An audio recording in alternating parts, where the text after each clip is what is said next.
responsabilidades políticas. ¿Qué es lo que son las responsabilidades políticas? ¿Cómo se ejecutan? ¿Hasta dónde llegan? ¿Quién tiene que hacerse cargo? Estamos hablando de lo que ha ocurrido o que va a ocurrir, digamos, con la acusación constitucional contra la ex ministra de Justicia, Marcela Ríos. ¿Por qué? Porque su defensa, que encabeza José Antonio Vieragallo, destacado político, abogado, ministro, ya, tiene hartos cargos.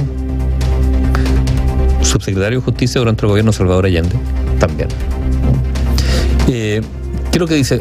Bueno, que hay una responsabilidad de la ministra, sí, porque firma los decretos, ¿no es cierto? Sí.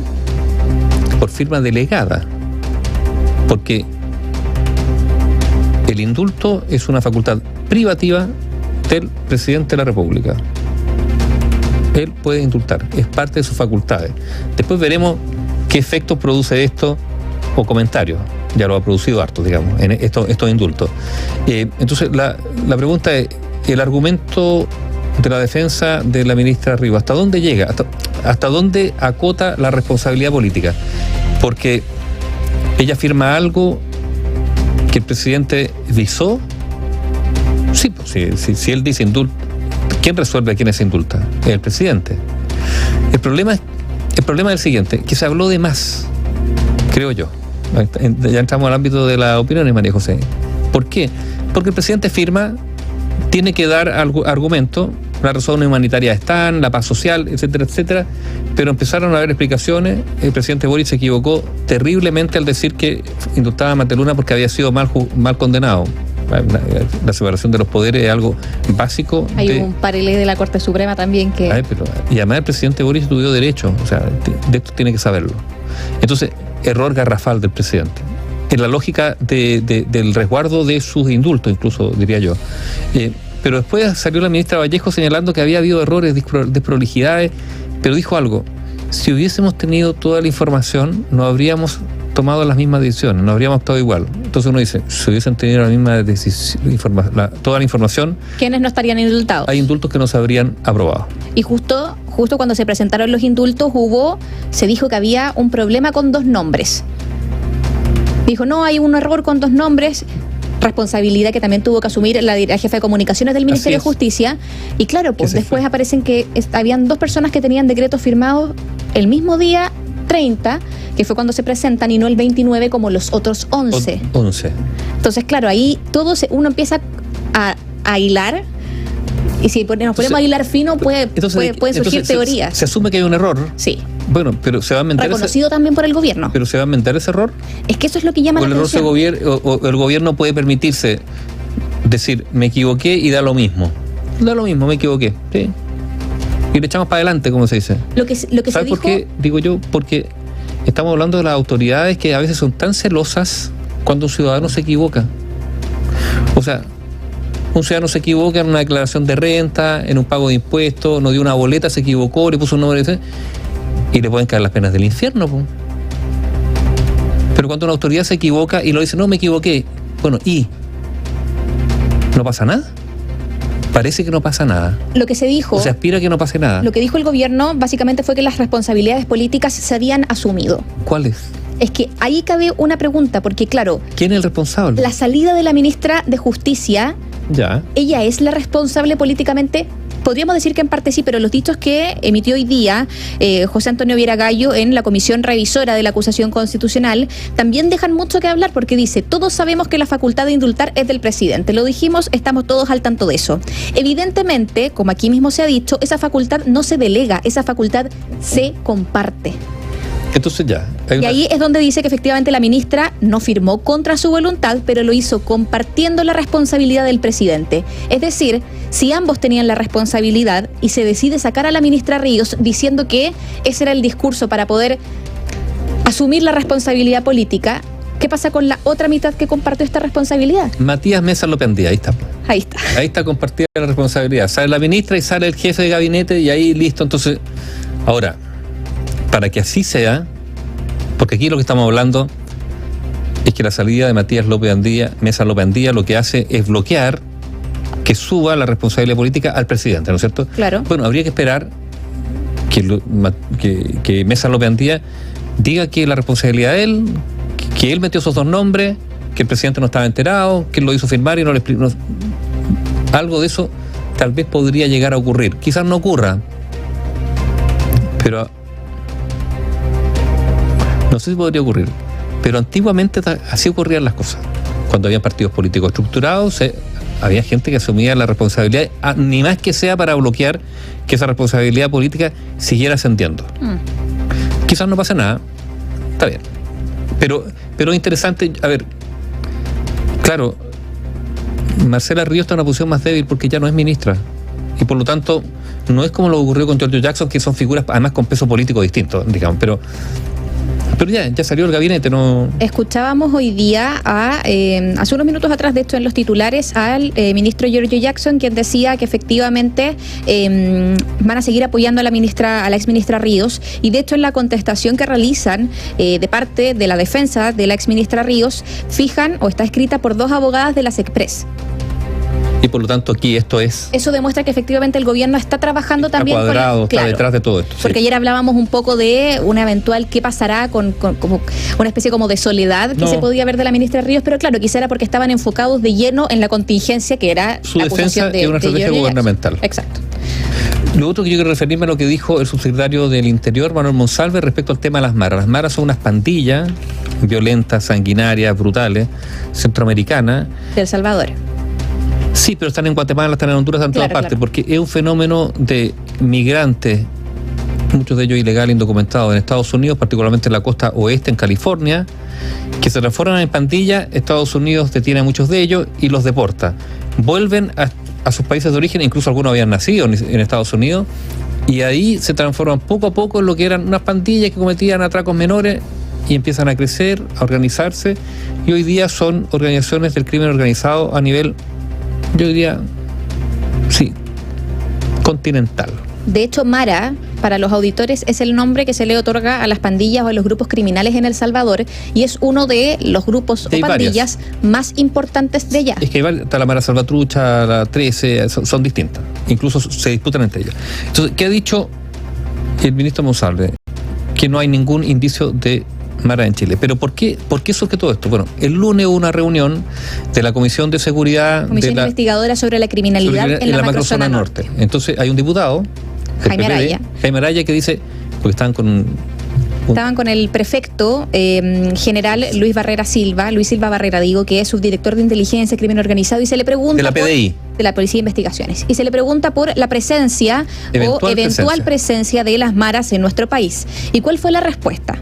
Para ser fiel a esta respuesta, yo le pediría hacerla en una sesión reservada. Y ahí se prendió más de una antena, po. Obvio. ¿Pero qué? Entonces, ayer la ministra del Interior dice nada asegura que haya mara, pero hoy día fue más categórico Manuel Monsalve diciendo que no hay presencia de esta organización criminal en nuestro país. Yo quiero decir una cosa, yo no estoy diciendo que haya mara, yo quiero decir que hay que ser más cautos. No hay que ser tan categórico en esto. Y no hay que ser tan categórico porque nosotros vamos a tener, y van a poder escuchar mañana, una entrevista a un especialista en seguridad que dice que hace ya años las maras tenían vista la posibilidad, no estoy diciendo que lo hayan concretado, de ampliar sus tentáculos, digamos, al cono sur de América Latina, y donde se mencionaba, entre otros países, explícitamente Chile. Pero eso lo podrán ustedes escuchar mañana. Pero ¿sabes lo que yo quiero decir? Es que no hay que ser tan categórico porque uno tiene la sensación que todas las cosas que en materia de seguridad dijimos que no iban a ocurrir en Chile están ocurriendo. Y uno podría decir quizás cosas de tiempo nomás, a no ser que cambiemos de lógica, que haya mejor labor indagatoria e inteligencia. Porque el sicariato, el secuestro, en Chile no hay secuestro. Bueno, hay un ranking, no sé, el año pasado son en Chile más de 50 secuestros. Ahora, claro, son entre bandas rivales, bueno, pero son secuestros. Pero sicariato hace, no sé, 10 años atrás. El sicariato...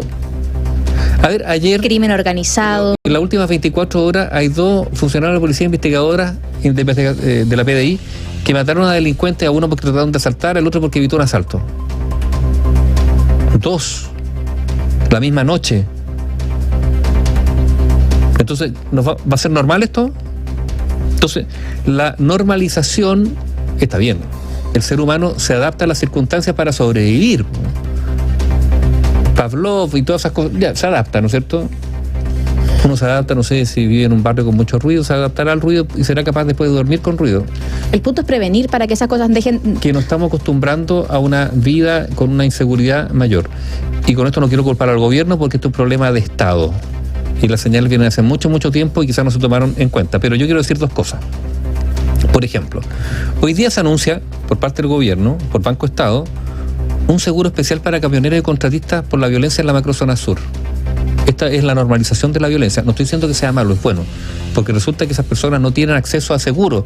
O sea, ningún banco, ninguna aseguradora asegura a los camioneros en la macrozona sur porque la probabilidad que le quemen los camiones es muy alta. Entonces, me parece bien que Banco Estado ofrezca este seguro. Pero esto no soluciona el problema. No, pero esto es la evidencia, es normal. Entonces, mira, hay que hacer algo especial porque allá en el sur, eso uno.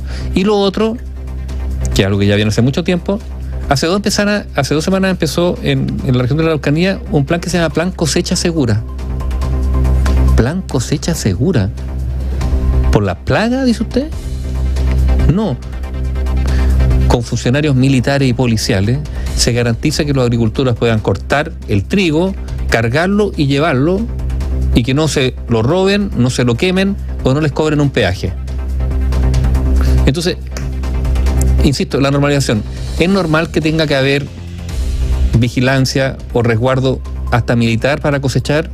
Es normal que tenga que haber un plan especial de seguros del Banco Estado en la macrozona sur, porque ya las aseguradoras no quieren asegurar porque es un territorio... Tierra de nadie. Entonces, no le quiero echar la culpa al subsecretario Monsalve, todo lo contrario. Al contrario, simplemente estoy hablando ante esta sensación de normalizar algo que no es normal. Bueno, en algunas sociedades ya es normal que haya secuestro, que hay gente que vive encerrada y que para salir tiene que... y después van a haber guardaespaldas. Bueno, sí, hay sociedades que eso es normal. Pero la vida normal en las sociedades desarrolladas a las que aspiramos son lejanas a eso. Ahora, sí, hay un contexto regional complejo del incremento del crimen organizado y estamos ante la presencia de transnacionales del crimen. El ahora ex fiscal Abbott, en una de sus cuentas, ¿qué es lo que dijo? No la última, la anterior. Cartel del Golfo en Chile, presencia. Jalisco Nueva Generación, el mexicano. Esas son transnacionales del crimen. Bueno, el Tren de Aragua también era en el norte. Tren de Aragua. ¿Y qué es lo que pasa? Que las maras también son una transnacional. Entonces, si hay 2, 3 transnacionales que, de acuerdo a la Fiscalía, han intentado instalarse en Chile, bueno, ¿por qué no una cuarta? Y por eso yo digo, hay que ser precavido, trabajar. Está el acuerdo de seguridad que no se concreta. En ese acuerdo de seguridad hay una serie de leyes, está bien, que fueron originalmente rechazadas por el actual oficialismo cuando era una oposición, pero ahora estarían abiertos a aprobarla y que se requiere que se aprueben, entre otros la de inteligencia, que tanto podría servir para, si no prevenir, bueno, tratar de estar atentos y alertas para que fenómenos como estos, por lo menos haya capacidad del Estado para detectarlo y actuar contra ellos. Hay que ver cuál va a ser la respuesta misma del Ejecutivo, cómo se va a abordar esta situación, porque claro, se abren flancos y efectivamente pueden decir que lo que dijo el subsecretario del Interior, Manuel Monsalve, fue que descartó la llegada de las maras y llamó a tratar los temas de seguridad con seriedad. Yo creo que aquí todos tratamos los temas de seguridad con seriedad porque a todos nos incide la inseguridad que se vive actualmente en el país. Nadie está libre de poder sufrir ninguno de los delitos.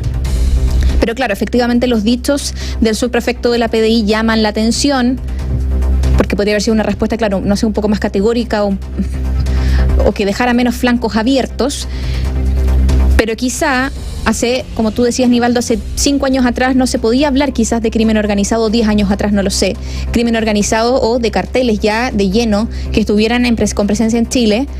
Y hay que empezar quizás también a prevenir de que esto siga aumentando, no solamente controlar lo que está pasando actualmente, porque quizás las maras llegan en... Nadie lo sabe, quizás ahora no. Pero, claro, pero yo insisto en esto. A ver, esto no es un tema de un gobierno, es un tema de Estado. A ver, aquí tiene que estar... Y cuando digo un tema de Estado es porque esto es una tarea de muy largo plazo y Chile está viviendo un momento, yo creo que relevante, bisagra, para ver si es capaz de enfrentar este fenómeno, que es un fenómeno continental, sí lo es. Pero está la posibilidad de enfrentarlo mejor o peor. Y eso no requiere la voluntad de un gobierno ni de todos los sectores políticos. Hay una serie de organizaciones que también tienen que estar poniéndose a la altura. La radio, análisis y opinión independientes.